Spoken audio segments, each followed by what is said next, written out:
Welcome to the Osborne Financial Group podcast, hosted by Jared Osborne. Join us for expert insights on wealth management strategies, essential tips for securing your financial future, and in-depth discussions on life and health insurance options. Get practical advice for protecting your assets and loved ones, proven strategies for maximizing investments, and real-life examples to illustrate key concepts. Stay tuned for Q&A sessions with industry professionals and actionable steps to take control of your finances and insurance needs. Tune in now and empower your financial journey.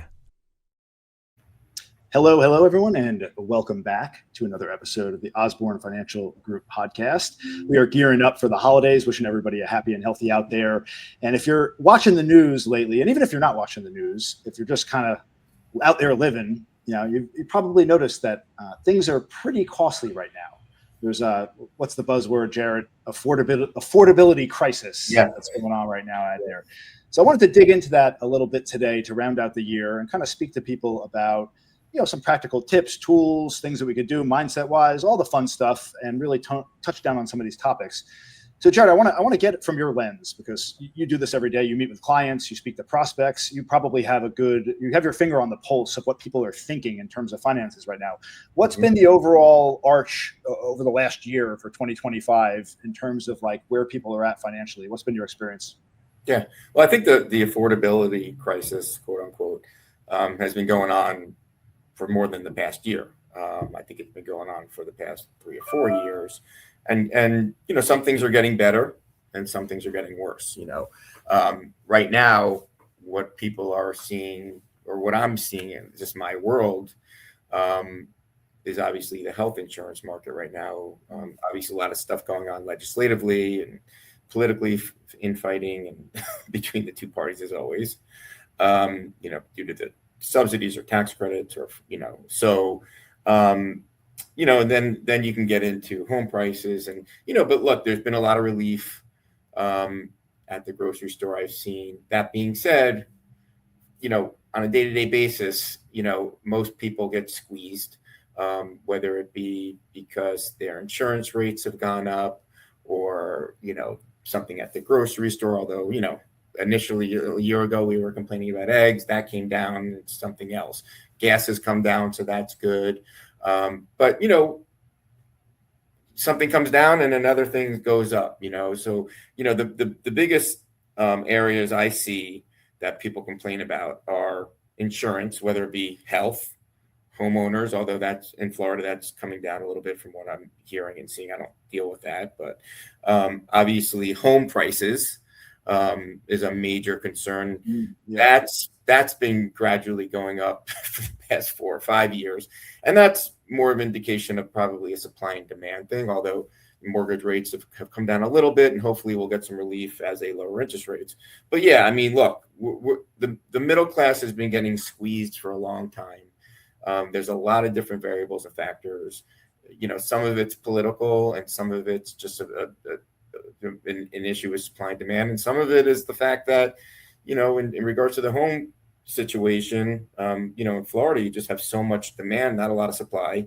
You also have who can afford these homes are the wealthier people, private equity. The big investment banks are coming in and buying swaths of homes and renting them out, and rent is increasing. So there's a lot of different variables. But yeah, look, we're all getting squeezed. I don't care how much money you make when you're paying for health insurance without a subsidy or a tax credit, $3,000 or $4,000 a month for a family, for a middle of the road deductible. It's hard. It's a very hard to. It seems untenable at some level. But yeah, I question, like, obviously the old adage, the rich get richer, the poor get poorer, and it right. seems that divide continues to grow. But I question, the more I go through this life, right? Like, inflation is a real thing. Prices are going up. Everything's inflated. I'm not arguing that. But how much is it that it's kind of like a scapegoat, if that's the right word I'm looking for? Like, it's almost like people are tending to use these things as an excuse. So how much of it is actually inflation versus lifestyle creep or lack of clarity on people? Because we can't control like these external factors. Like, you can get involved politically, you could voice your concerns, you could do X, Y, and Z, but like we've talked about on a healthcare episode that we did, you really have control over one thing, right? And it's right between here, right? It's your mind and what you do moving forward. So like how much, obviously there's inflation, right? But how much of that is something we should be setting our focus on as compared to actually like trying to hone down and put systems in place in our own life, right, to deal with what we have, the tools we have available, or to deal with the situations that are available. It's a great question. And we've talked about not only, we've talked about needs versus wants. Okay. And going back to look, it's true. And I'm not going to rehash, a whole episode, or podcast that we've done, but look, the problem with society, youth today, I see it in my kids, is that, we've gone are the day. Most people just spend, they don't budget. And therefore, when things like insurance comes about, and look, I'm cheerleader for anything. I think it's a mess what's going on. There's a lot of issues. We can do a whole nother episode on that, on just the insurance industry and what the deal is. But at the end of the day, I don't know what percentage is it, but a big percentage is, how we spend our money, how the fact that we don't budget. There's obviously people who budget and still can't afford because they don't, they only make a certain amount of money and costs have gone up. But look, if you look at the numbers, and the numbers are very subjective, but they're numbers. Okay. When you look at the numbers that are coming out on inflation has come down, aggregate, there are certain areas that have gone up, but when you look, like I said, when you look at gas prices, they've come down over the past year. Yeah, it's gone down. But it's gone down. But a lot of the major things that we need, like like I said, like insurance or the cost of home, or cost of just living in today's world. You definitely go to the grocery store. I'm paying a lot more. You're paying a lot more than you did a year or two ago. That's just fact. I mean, there's just no doubt. And so is that more of is that some of it's inflation, and some of it is not, but I mean, it's all, I guess, inflation, quote unquote, but like, is it because, we're of what's going on politically, or some of it is, and some of it is just, it takes time. It takes time for these things to kind of come down in price. Like, you can't just fix something in a day. Okay. Well, I think people have unrealistic expectations when it comes to pricing. Like people live in a fantasy world where they're thinking like, oh, well, we just need to get it back to where prices were pre-COVID. And like, that's just not happening, right? Like, we might get it down a little bit, but it's not going to be a drastic drop. It might stabilize, maybe come down and fluctuate, but over time, everything just goes up. So like, right. I don't think that it's amazing that the $6 value meal at McDonald's. That's correct. Like, no, I mean, that's correct. So, again, it comes down to, a lot of it comes down to how we spend our money. Look, I'm the first to, I'm guilty of it. Now, granted, I can afford certain things, and I do budget and I don't spend right. But like, I go to Starbucks every morning. Do I have to do that? No, I probably, spend, an IRA contribution at Starbucks every year between me and my family, to put it into a financial comparison. But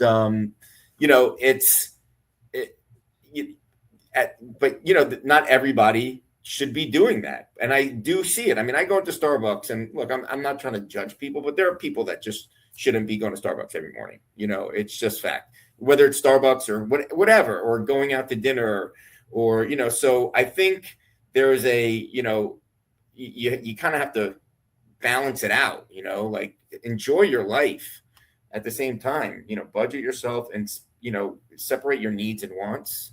Mm-hmm. Because look, there is issues in this country, and in Florida where we live, with the cost of things.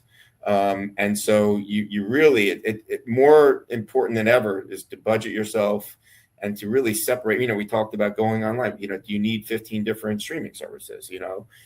I mean, it's great that you want to, narrow that down. We all want to watch every show, but those things are things that are wants. They're not needs. Okay, so I think that's where we're at. But it's a very complex issue, Jeremy, because it's not like, oh, we just have inflation. Let's, there's so many variables. There's so many different costs. Everybody's got, Some people are happy and just get like a bare bone health insurance policy because they're healthy. And some people really need, a richer policy because they have, health issues.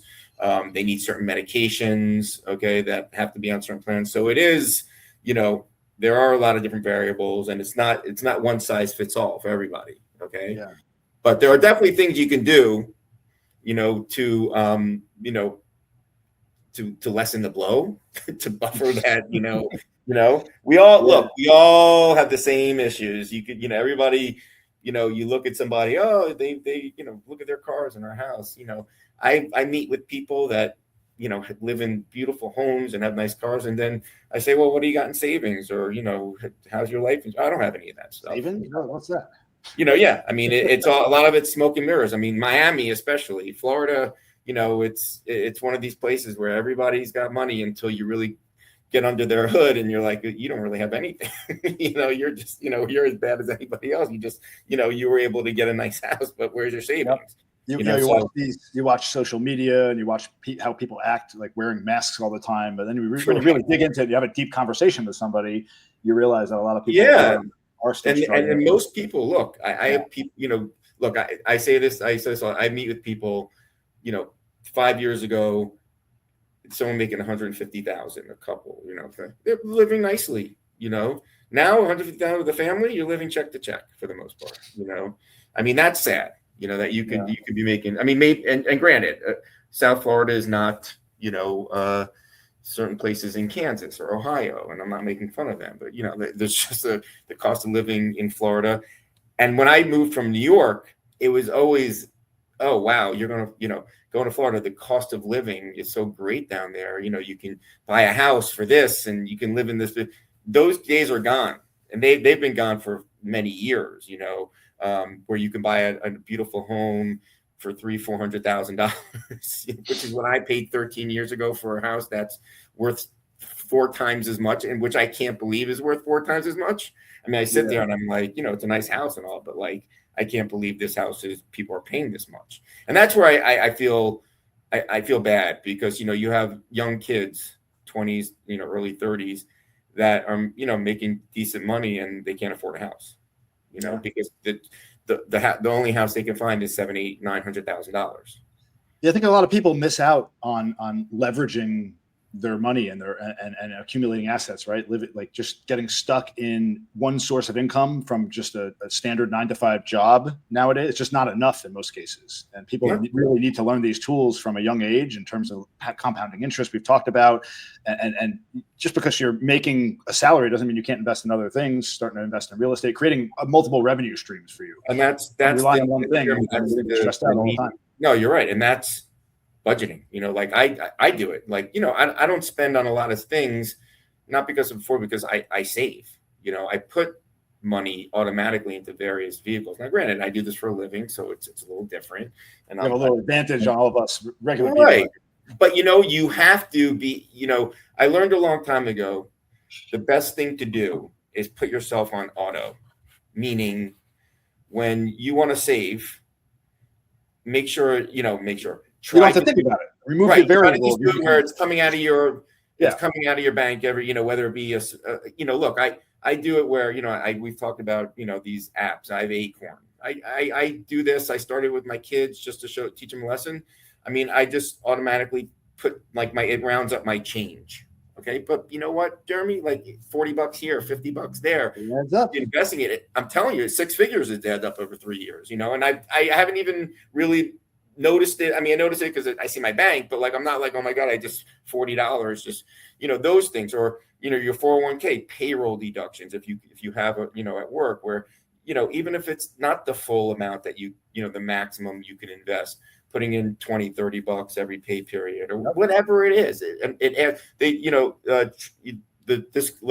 This administration just did these, they're going to put $1,000 for every child early on. They said that if you just put into the S&P, they're going to put into an index fund, and it averages whatever 7, 8, 9%, which what the S&P has done. By the time you're 65, you're going to have several $1 million just with that $1,000. Okay, now it's going to take 65 years. But you know what? You don't have to really add to it, which you can, by the way, on these accounts. And it just shows you the importance and the of the compounding of interest. Okay. Yeah. Throwing a little bit here, even if you're doing, like I do, I'm not saying invest in Bitcoin, but I do with Bitcoin. I put in a few bucks every so often. Now it's a very risky asset. Average, baby. Dollar cost Yeah. average. Yeah. It's a very risky asset class, and you got to be, you got to be prepared for very volatile, and ups and downs and swings. But you know what? I started doing it 3 or 4 years or 5 years ago, and I've done very well with it. We can It's a cool little hedge to have in your back pocket. Just a little, something. Putting yourself on autopilot for these things, and don't get crazy with it. Be realistic. We talked about that. Be realistic. Yeah. Okay. And then when you have a little extra, throw a little bit more in. It's just discipline. Yeah, there's so many parallels when it comes to investing with just life in general, right? Like building daily habits and compounding interest, compounding growth, and just doing the little small things and getting in the habit of doing that bleeds into every area of your life. And it seems so simple, yet so many people have an issue doing it. It's because we've talked about it many times before. It's this instant gratification mindset. It's now. Everything has to be right away, and that's why I can't stand when I love the idea of putting $1,000 away for kids for the purpose of compounding growth of the future. But the idea of just like, let's just give everybody money, stimulus. Let's just inject more money. That actually feeds into the very problem, which is the instant gratification mindset, and it makes people want more handouts. It's like, again, that's the mindset around that. That's the major issue, and a lot of times it's one party or the other, and I'm not getting into that. But look, we're talking about these tax credits and subsidies on the health insurance legislatively. Should they continue with the pre-COVID subsidies? Now, those, I'm all for subsidies, or for people who need it. But once, there's an old adage, once you start giving people free shit, pardon my French, it's hard to take it away. And welfare state. Yeah. And that's what it is. And so when you start giving these, this was for COVID, because we obviously had a lot of issues during COVID. We gave people breaks. Well, it's time to take away those breaks now. And you know what? Good luck. Yeah. And now they're using it as for politics, and they're using it as leverage. It's a self-fulfilling prophecy. And that's horrible. That you're trying to help people that are struggling. And to do that, you're giving them free things, which feeds that instant gratification mindset. It doesn't help them empower themselves. Right. At the same time, raising costs for everything as the government's going deeper in debt and inflation's getting higher. Like, that's not the answer out of this mess. No, it's not. It's not. Yeah. And the issue with getting rid of the subsidies now, and this is where, in my opinion, the government should get involved, is when you have premium increases of 20, 30%. Okay. And then you take away the subsidies. I mean, that's a recipe for disaster. And so, and so you have a double, you're just getting smacked twice. And so what if it were me and the government, unfortunately, there's so much money being, these lobbyists from the insurance companies and drug companies are so powerful that they are so scared, these politicians, to do anything regarding going to the insurance company and say, you better lower your rates or premiums, or you're not getting money. Because the government gives, you forget about the lobbyists, the government gives these insurance companies a lot of money. Obamacare and ACA, they're getting a lot of money. Medicare, they get a lot of money for all these things. And every year they raise these rates 5, 10, 15% minimally, whether it be individually, on a group level. I see it all over. I've never seen somebody lower their premiums in the 25 years, 30 years I've been doing this. I've never, hey man, you got a premium, break, it's always a 5, 10%, even when the group is young and healthy, and it's always. And so, if you can continue to raise premiums 5, 10% every year, and then you start taking away subsidies and tax credit and all this stuff, I mean, it's a problem. So a recipe for disaster. Jared, I think a lot of people out there now, because things are so tight, you look to cut certain expenses that you have. And I'm curious, what are some things that you've seen clients in the past decide to cut on? Maybe it's in terms of like insurance products, things that seem like they're not necessary right now, but they cut them and it costs them later. Yeah. And so, the issue is, what are they going to cut? A lot of times I see them cut things that, a lot of times it's life insurance. I'm going to get life insurance. A lot of times it's their umbrella policy, or, and I'm all for, I say, before you do that, let's take a look under the hood. And I don't do I don't do the auto and the home, but look, a lot of times I tell people, look, unless you're unhealthy or whatever, or you look at raising deductibles. I hate to say it, those are things where you can lower your costs. You're better off lowering deductibles than getting rid of these things, or lowering the death benefit, sometimes, and not having anything. On the auto side, I always tell, on the insurance side, I always tell people, you don't need a $500 deductible. It would be nice, but gone are the days where, you have low deductibles, low copays, and it's cost, it becomes cost prohibitive when you have these low copays. So you start seeing people getting $3,000, $4,000, $5,000, maybe even higher, $6,000 deductibles to lower the premiums. But yeah, most of the time, I see a lot of people getting rid of these, life insurance policies, which, whether it be, most of the time people have term, and I always tell people get term, unless, but you see a lot of cheap. What? Get it early. It's nice and cheap. Don't Yeah. smoke, get yourself in shape. The problem is, is you see these permanent policies sold, I don't, unless it's a very specific situation, we've talked about this, to the wrong people. Mm-hmm. I always tell people, like, I see people who have these, whole life policies or whatever, and they're making, under 100,000. The premiums are $500-$600 a month. And I'm saying to myself, like, who brought this to you? Why did you do this? This is not for you. In theory, it's great, but you're paying $500-$600 a month. This will be the first or second thing you cut when you need a roof or new AC, and so what happens when you get rid of those policies? If you've had it for less than 10 years, there's surrender charges, you lose money on these things. And they're not explained correctly the first time. And we've had a show on this. And so a lot of times those are the things that are cut, and the problem is not only you losing the death benefit, which, you would think hopefully you don't ever need, but you have a family, you should have it, but you're losing money. Like you lose, there's charges on these things if you don't hold these things for a certain amount of time. And of course, either they don't, they're probably not explained correctly, which is, most of the time, or they think they can afford it. I'll never need $500-$600. And then, like I said, they need a new, they have a flood, or, they need, and, then they need to cut something, and that's what they're cutting.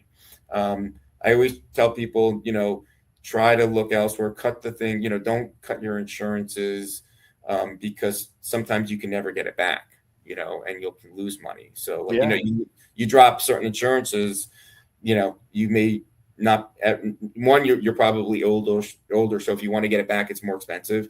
Two, you may not be as healthy as when you got some of these policies like life or health or disability or long-term care, and you're getting rid of these policies and you may never be able to get them again, Yeah.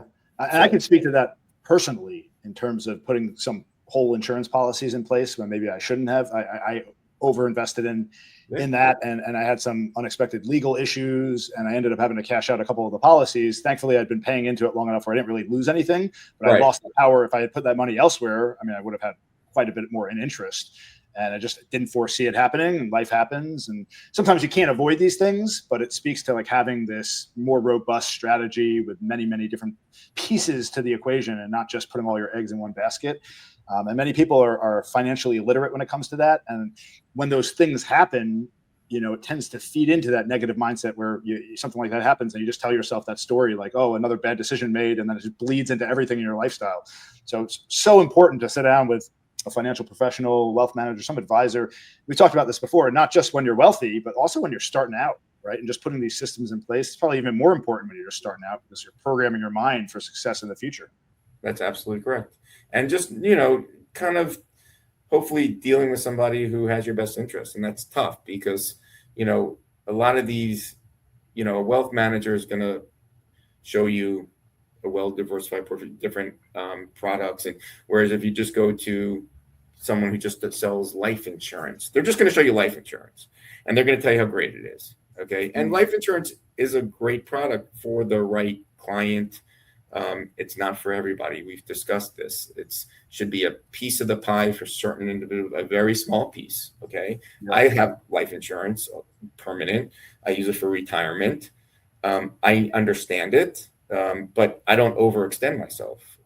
Most people do when it comes to permanent insurance. So, term insurance for life insurance is the cheapest. It's the best, in my opinion. It's what you should be doing, especially when you're young. Once you get older and you start, making some money and you have disposable income and you feel that you want to, diversify a little bit and you have the means, then you could talk about some permanent insurance as an investment.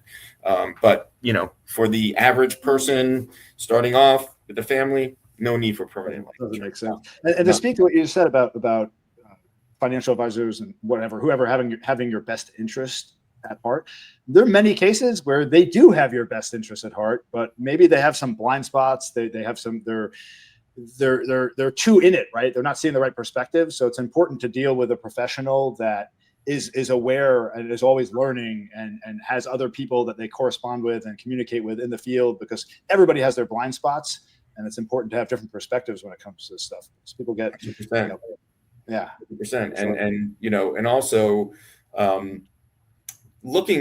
taking a look at these things every so often, just because you have life insurance, especially on a permanent side, there's a lot of moving parts to these things. That's another problem is, they buy it and they forget about it. And they're, permanent insurance, unless it's a whole life policy, even when it's whole life, but when you're talking about, variable universal life, index universal life, there are investment and assumptions in these policies that you have to look at, okay? Because, if they're underperforming, that could be a problem.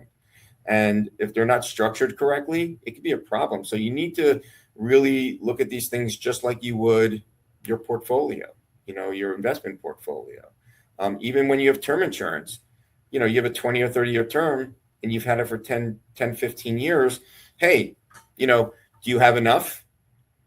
Do you have, is 15 years left on the policy enough? Do you need it for a longer period of time? I mean, most people 30 years ago, 20 years ago, who bought $1 million worth of death benefit, that used to be, oh, that's plenty. Hate to say it, $1 million ain't what it used to be, And, I always start now, whereas 20 years ago, I'd say, I get $1 million, if it's applicable and they can do it and they're healthy and they can, get a good rating, I start at 2 million now, because if you're going to start at 20, 21, 22 with $1 million, that's fine. But, why not lock it in now? Why not lock it in, a cheap rate now? If you can get 2 million for 30 years and you're 25, 30 years old, you lock that in. Okay. And, maybe you don't have to buy more in 10, 15 years, but I get so many clients who 20 years ago bought $1 million, say, 10 years later, they're like, you know what, I need more. I have 2 kids. They need, if they go into college, and out of state, they're going to need just, $200,000 just for an out of state school. You have 2 or 3 kids, or your mortgage, covering your mortgage or something happening, covering your day-to-day life. Like you said, it's not, it's hard to live on a certain amount of money these days. So I always say, you got to look at a little bit more than $1 million these days, if you can, because that was just the way to start years ago. I don't think that's the way to start anymore if doable. So, Absolutely, man. So how's your daughter doing with the driving? I know last time we talked, she got a car, she got the insurance payment. She's doing great. Every day as my daughter ages. I'm not looking. Yeah, I mean, that's another thing. Auto insurance. I mean, I was even surprised. That's not my side of the insurance business, but when you go from this to double because you added one person, look, I get it. Insurance is risk. It says, a transfer of risk, and a 16-year-old's a lot riskier than someone who's our age for the most part. But look, wow, I mean, that I don't understand how people do it. You have 2 kids and the two kids that are driving, or even one kid that's driving, and you go from $250 or $300 a month or $400 a month for your cars to $800 to $1,000 a month for your cars. I mean, and then you have to, if you have an umbrella policy, that increases, and then you're paying for the car, the gas. If you don't have electric, if you have electric, you're paying for higher electric costs. So all in, she's doing great. Thank God she's a good driver. But wow, that was a shock. That was a shock to me, but yeah, she's doing good. Thank God. She's going to college soon. So that'll be, I'll have to pay for college, but I'll save some money on the auto insurance because she won't need, I'll be able to make her, I won't have to make her like a full-time driver or keep her as a full-time driver. She won't have a car in college. So, it is bittersweet. It is bittersweet. All right, well, I think that's good. I think let's leave it at that. I think we touched on some good points. Hopefully everyone got something out of this episode. And if you did, please let us know about it. Don't forget to like, subscribe. Let us know in the comments your experience with all this stuff. We'd love to hear your feedback as always. And we thank everybody for tuning in, and we'll catch you all next time on the next Thanks, episode. everybody. Happy holidays. Happy New Year. Merry Christmas, Hanukkah, Kwanzaa, whatever. Whatever you celebrate. Whatever you celebrate. Enjoy. Thank you, everybody. Enjoy the rest of the year. Thanks for tuning in to the Osborne Financial Group podcast. For more financial tips and personal advice, visit us at www.osbornefinancial.com. That's www.osbornefinancial.com. Or give us a call at 954-963-3300. Take charge of your financial future today.